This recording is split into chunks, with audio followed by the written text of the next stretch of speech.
I need to find a distributor. So how do I get a distributor? Well, when you're first starting out, that's the tough cookie. That's the $1 million question. How do I sell?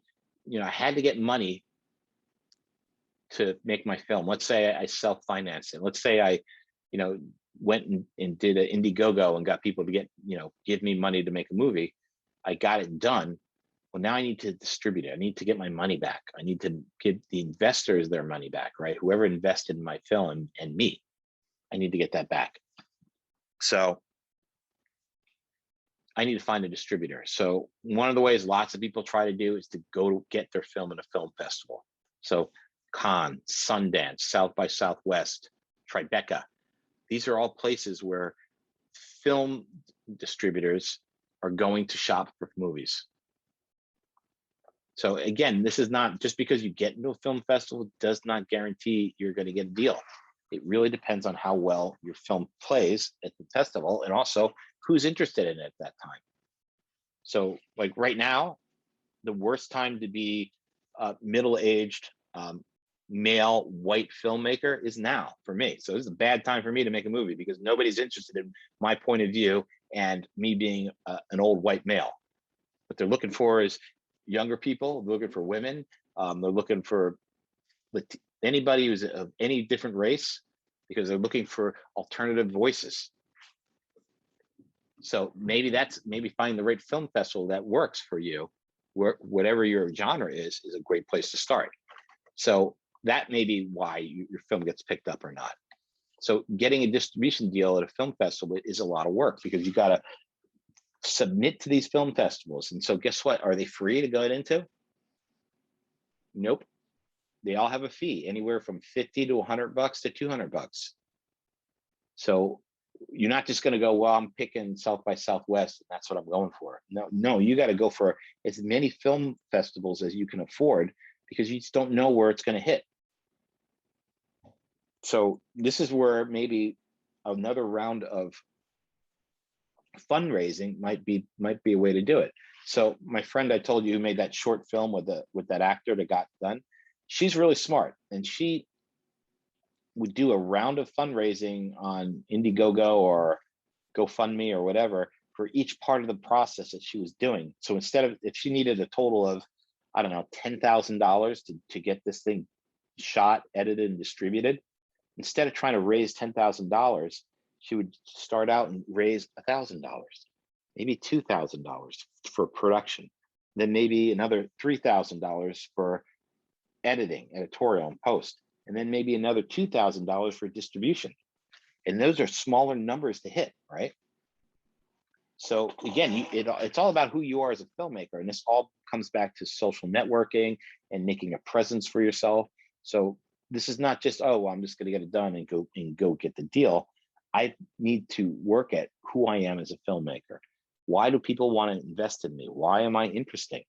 I have to make that happen. I have to show the world that. And this is stuff they just don't tell you in film school. They're just like, go make your movies and you'll be great. They don't talk about the social part of how you have to promote yourself as a filmmaker. You may have a cool movie, but if I make a cool movie and then I make my second movie, I'm going to promote who I am and what I did so that I get a reputation as a filmmaker. And that's where I'm going to get people to help fund my films and get money.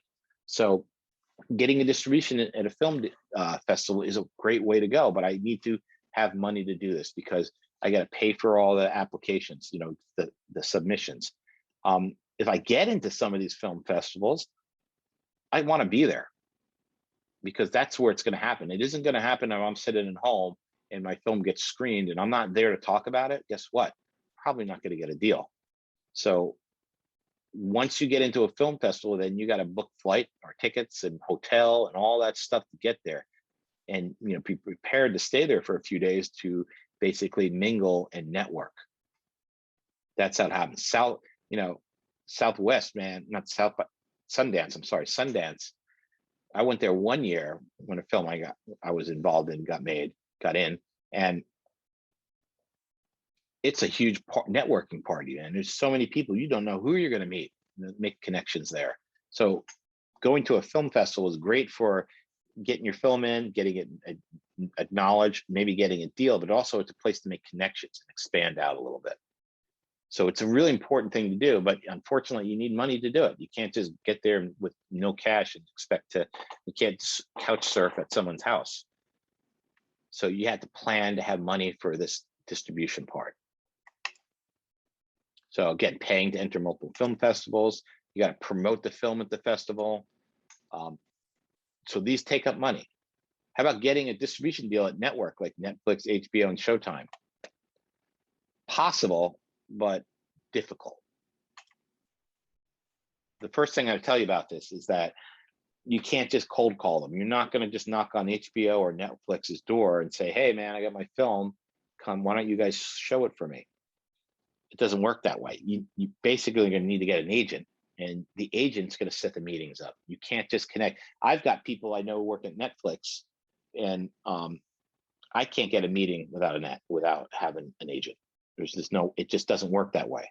So if you try to break the wheels of the system, they're not going to let you in the door.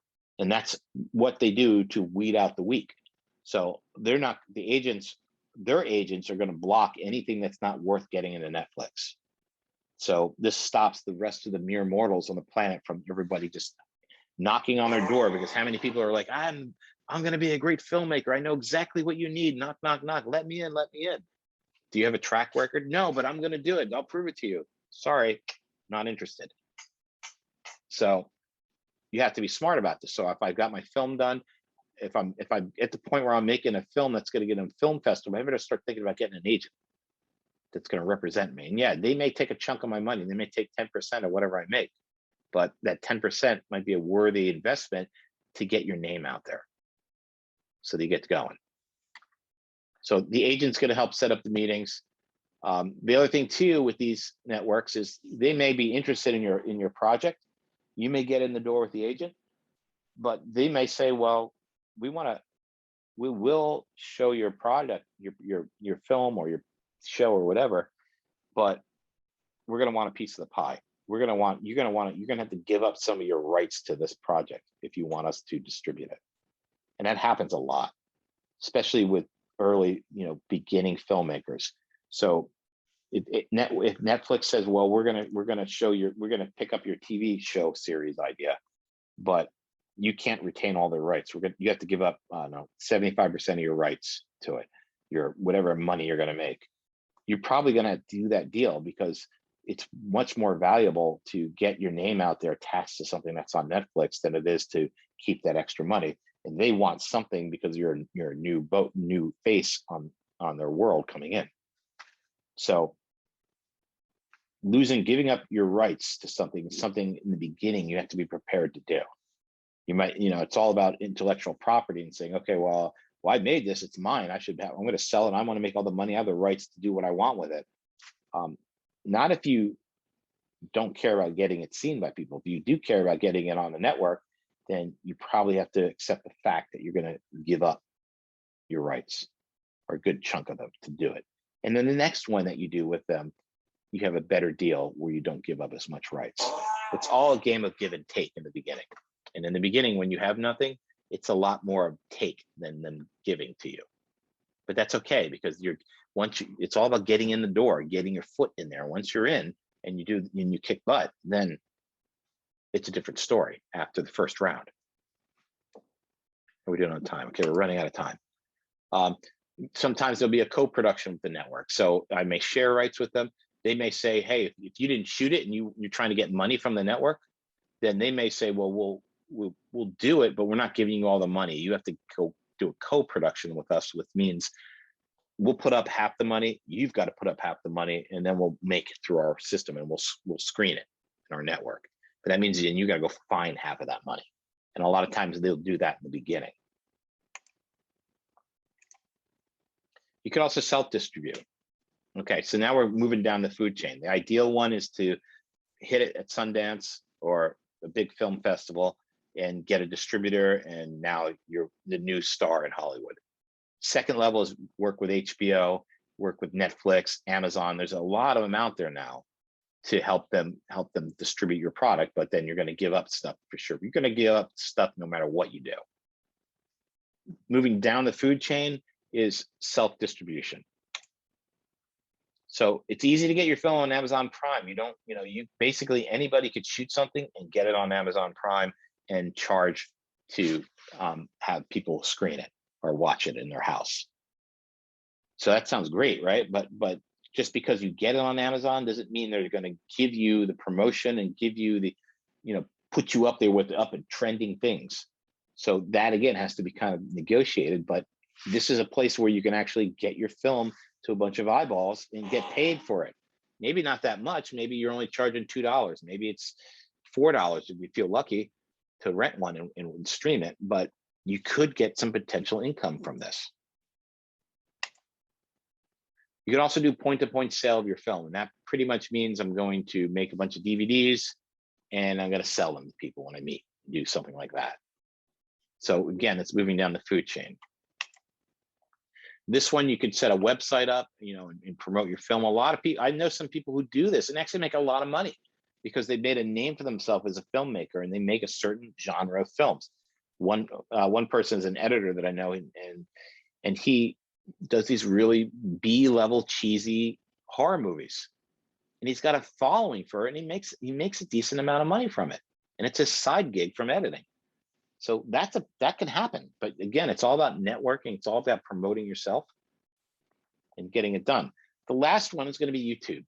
So to me, this is the bottom of the food chain, because YouTube, yeah, you can be a YouTube star, you can get your content there, but it's all about ad revenue, right? And how many hits you get and all this stuff. So it's not like a guarantee. And it doesn't mean because you're famous on YouTube that Hollywood or the big networks is going to look at you and go, oh, this is somebody we want to be involved with, right?